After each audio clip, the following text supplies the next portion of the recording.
በለሽ በቃ እኔ ግን አሁን ኤፍሬም መልካም ጊዜ ይሁንላችሁ። ከዚህ በላይ እዚህ መቆየት የለብኝም። ጊዜ ይፍታው በቃ ለጊዜ እንተው ሁሉንም ነገር ማለት ነው። ጊዜ ማይፈታው ነገር የለም አይደለ?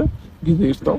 እውነትም ካለሽ እውነትሽን ይዘሽ ቀጥይ ኑሮሽን አለቀ በቃ። መልካም ጊዜ ነው። መወቀስ ግን ደስ ይላል። አዎ መልካም ጊዜ ይሁንልናል። በቃ ምን ትሰራለህ እዚህ ሄዳ?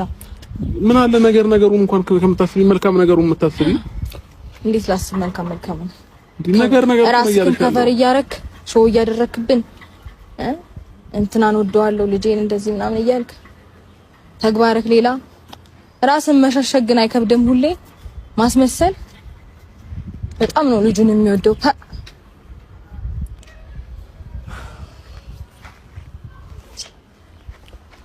ሁሌ ግን ማስመሰል በጣም ይችላል። ጎበዝ ነው ማስመሰል ላይ።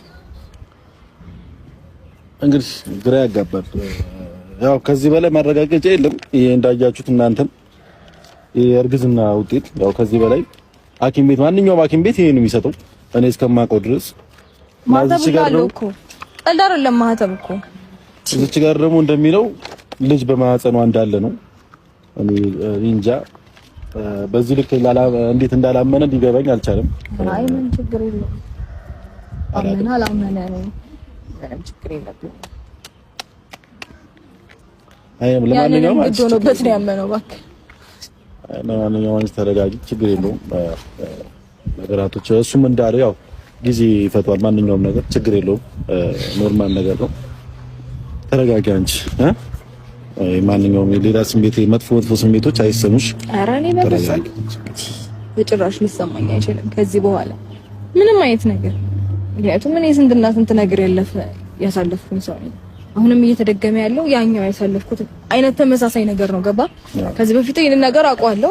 ስለዚህ የማውቀው ነገር ሲደገም ደግሞ በጭራሽ እንትን ፊል አደረገው አልችልም። ያን ያህል ሊሰማኝ ሊጎዳኝ ሊሰብረኝ አይችልም። ኖርማል ነው። ብቻ ተረጋጊ። እንግዲህ ያው ፋሚሊዎች እኔ አሁንም ደስተኛ ነኝ፣ ግን ደግሞ ያው አብርሃም ደግሞ እዚህ ጋር መጥቶ ባወራው ነገር እኔ እንጃ የሆነ ግራ ተጋባው። ግን አሁንም ቢሆን ሩታ በማርገዟ በጣም ደስተኛ ነኝ። በጣም ከመላችሁ በላይ በጣም ደስተኛ ነኝ። ሁለተኛ ልጅ እንደዚህ በመሆኑ በጣም ደስተኛ ነኝ ከመላችሁ በላይ ማለት እና እኔ ያው ይሄንን ማረጋገጫ አይችል ያመንኩት ከዚህ በላይ ደግሞ ምንም ነገር ያለ አይመስለኝም እኔ እስከማውቀው ድረስ። እና ብቻ እውነት እኮ ማለት ማረጋገጥ ምናምን ቢፈልግ እኮ አሁን እንሂድ እያልን አልነበረ? መሄድ ይችል ነበር። እኔ በዚህ ልክ ፈርዘር እየሄድኩኝ እያለ እንጃ ለምን በዋሸትና ማስመሰል እንደፈለገ አላውቅም። እንሂድ እያልኩት ነው። አሁንም ይሄንን ያሰራውበት